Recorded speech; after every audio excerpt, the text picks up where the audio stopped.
Kasus pelanggaran hak dan pengingkaran kewajiban. Tidak seorang pun ingin dilanggar haknya. Oleh karena itu, seharusnya kita juga tidak melanggar hak orang lain.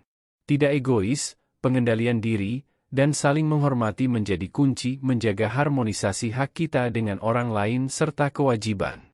Meskipun demikian, kenyataan kadang-kadang tidak sesuai dengan harapan. Gambar berikut menunjukkan masih adanya berita bohong yang melanggar hak sehingga menimbulkan gangguan dan ketidaknyamanan. Pernahkah kalian bermain dalam sebuah pertandingan olahraga? Misalnya, kalian mewakili sekolah dalam tim sepak bola. Perhatikan gambar berikut. Dalam mempersiapkan kegiatan pengiriman tim sepak bola, diperlukan kerja sama yang baik. Ada panitia atau ofisial dan para pemain. Berikan pendapat kalian apabila dalam tim tersebut ada orang yang tidak kompak atau mementingkan kepentingan pribadi. Apa yang akan terjadi? Tentu akan mengganggu persiapan tim, bukan? Nah, itulah pentingnya menjaga hak dan kewajiban secara seimbang. Kita akan membahas upaya mengatasi kasus-kasus pelanggaran hak dan pengingkaran kewajiban. Ada dua konsep materi dalam pembelajaran ini, yaitu hubungan hak dan kewajiban serta kasus pelanggaran hak dan pengingkaran kewajiban.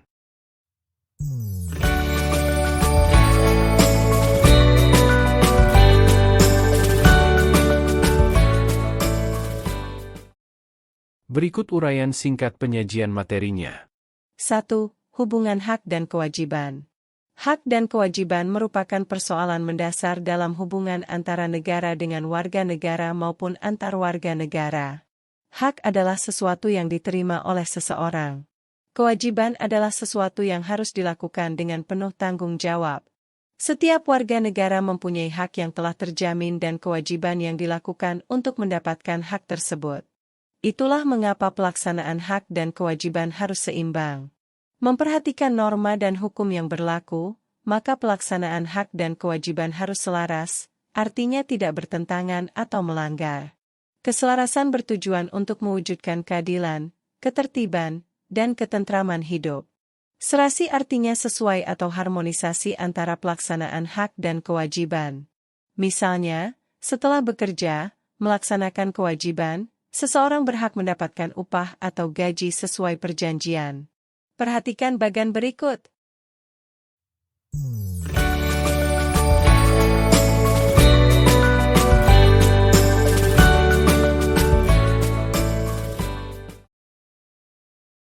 Seseorang tidak diperbolehkan menuntut haknya terus-menerus, tetapi tidak melaksanakan kewajiban. Hal tersebut dapat menjadi penyebab terjadinya kasus-kasus pelanggaran hak dan kewajiban. Pelaksanaan hak dan kewajiban secara seimbang, serasi, dan selaras harus didasarkan pada Pancasila yang berisi nilai-nilai moral, seperti nilai ketuhanan, kemanusiaan, persatuan, kerakyatan, dan keadilan. Nilai-nilai Pancasila menjadi dasar dari pola pikir, pola sikap, dan pola perilaku. Alasan penyebab pelaksanaan hak dan kewajiban secara seimbang, serasi, dan selaras antara lain sebagai berikut.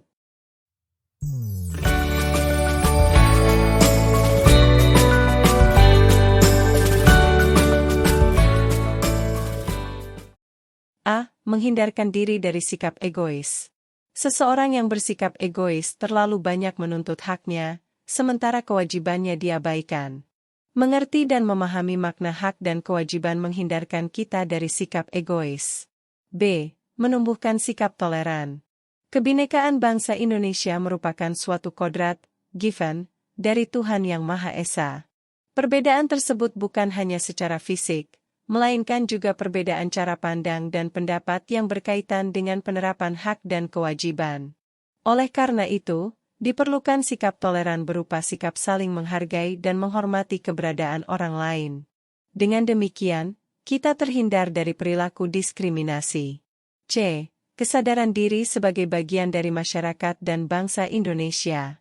Kesadaran diri seseorang membuatnya berhati-hati. Sebelum bertindak, ia akan berpikir terlebih dahulu. Itu merupakan pencegahan supaya tidak melanggar hak orang lain. D. Supaya bijak dalam menggunakan kekuasaan. Setiap orang pada dasarnya adalah pemimpin, baik sebagai pemimpin bagi teman, komunitas, keluarga, ataupun masyarakat. Bijak dalam menggunakan pengaruh dan kekuasaan dapat menghindarkan terjadinya pelanggaran hak dan kewajiban. 2. Faktor-faktor penyebab pelanggaran hak dan pengingkaran kewajiban.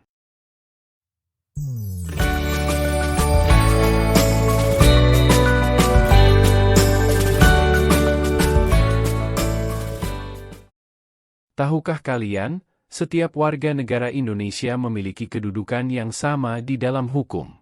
Hal tersebut dijamin dalam pasal 27 ayat 1 UUD NRI tahun 1945. Segala warga negara bersamaan kedudukannya di dalam hukum dan pemerintahan dan wajib menjunjung hukum dan pemerintahan itu dengan tidak ada kecualinya. Persamaan kedudukan tersebut berkaitan erat dengan hak dan kewajiban warga negara. Ada banyak pasal lagi dalam UUD NRI tahun 1945 yang mengatur hak dan kewajiban. Coba kalian baca dan perhatikan pasal 27 sampai dengan 34 UUD NRI tahun 1945. Meskipun telah dijamin dalam konstitusi dan aturan hukum di bawahnya, masih saja terdapat pelanggaran hak dan pengingkaran kewajiban. Adanya kasus pelanggaran hak dan pengingkaran kewajiban yang dilakukan oleh warga negara disebabkan oleh faktor-faktor berikut.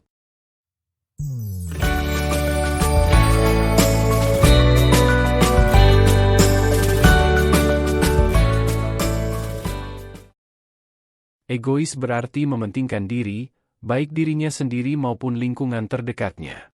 Minimnya rasa menghargai dan menghormati orang lain menyebabkan ketidakpedulian terhadap orang lain. Pemahaman kesadaran terhadap hak dan kewajiban harus dilakukan secara tuntas.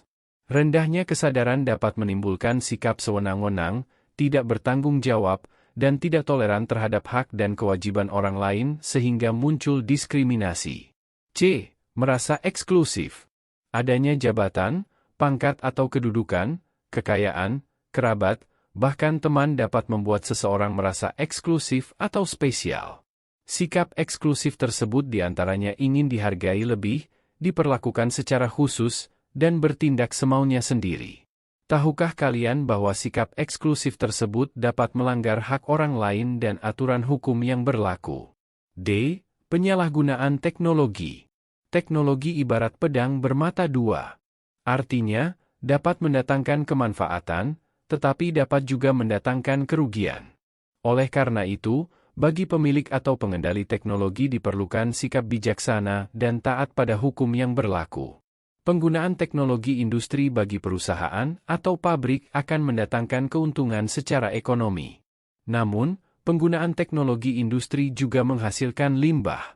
Apabila limbah tidak ditangani dengan baik, akan terjadi pencemaran. Pencemaran mengakibatkan terganggunya hak warga masyarakat untuk mendapatkan lingkungan yang bersih dan nyaman. 3. Hak dan kewajiban sebagai warga masyarakat global.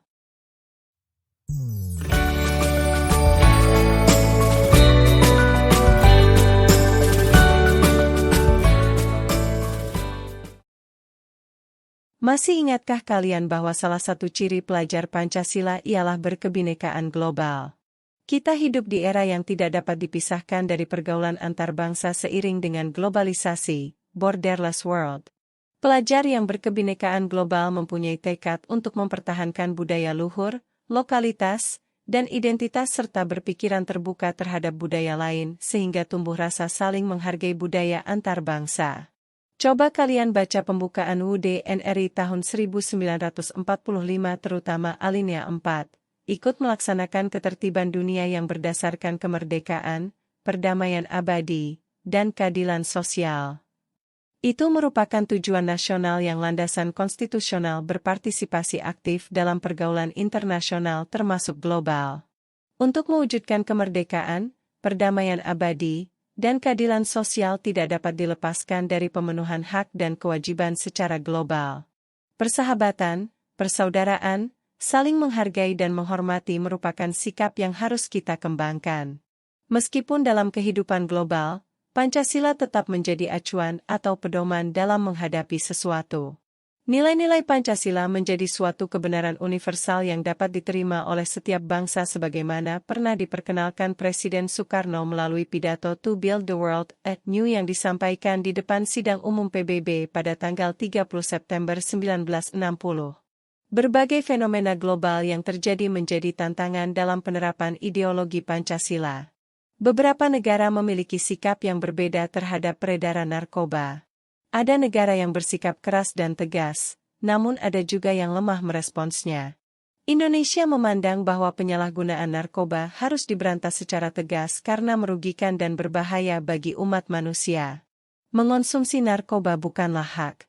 Kita dan negara wajib mencegah dan mengatasinya untuk menghindari terjadinya korban. Narkoba secara lebih luas berdampak pada menurunnya mental generasi bangsa. Perkembangan teknologi smartphone, gawai pintar, dengan kemudahan akses internet telah membawa dunia dalam satu genggaman. Berbagai konten seperti film, musik, game, video, dan berita telah merambah dalam kehidupan kita. Dalam konten tersebut sering terdapat budaya asing yang belum tentu sesuai dengan nilai-nilai Pancasila. Mengakses konten memang merupakan hak setiap orang, tetapi kita harus mengembangkan karakter dan kecerdasan diri untuk menyaringnya. Jangan sampai karena keasyikan mengakses konten hingga dapat merugikan hak orang lain dan mengganggu hubungan sosial. Berita hoaks atau informasi bohong merupakan ancaman terhadap pelanggaran hak seseorang, termasuk ketenangan dan kedamaian masyarakat. Oleh karena itu, kita harus berhati-hati dan tidak asal menyebarkan berita sebelum kita cek kebenaran dan keakuratan informasinya. Perhatikan infografik berikut untuk menangkal berita bohong.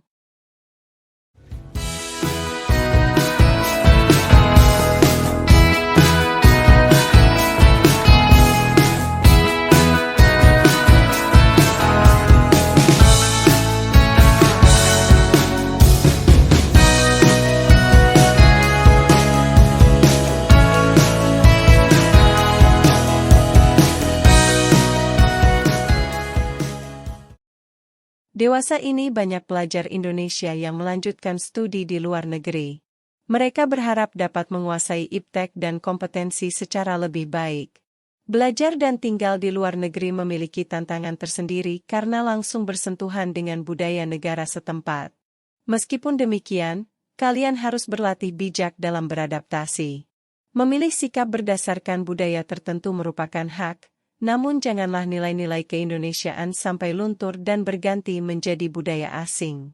Berbagai contoh fenomena global tersebut dapat disikapi dengan baik dan bijak melalui penerapan hak dan kewajiban. Pancasila merupakan penuntun dalam bersikap dan berperilaku baik di tingkat lokal maupun global.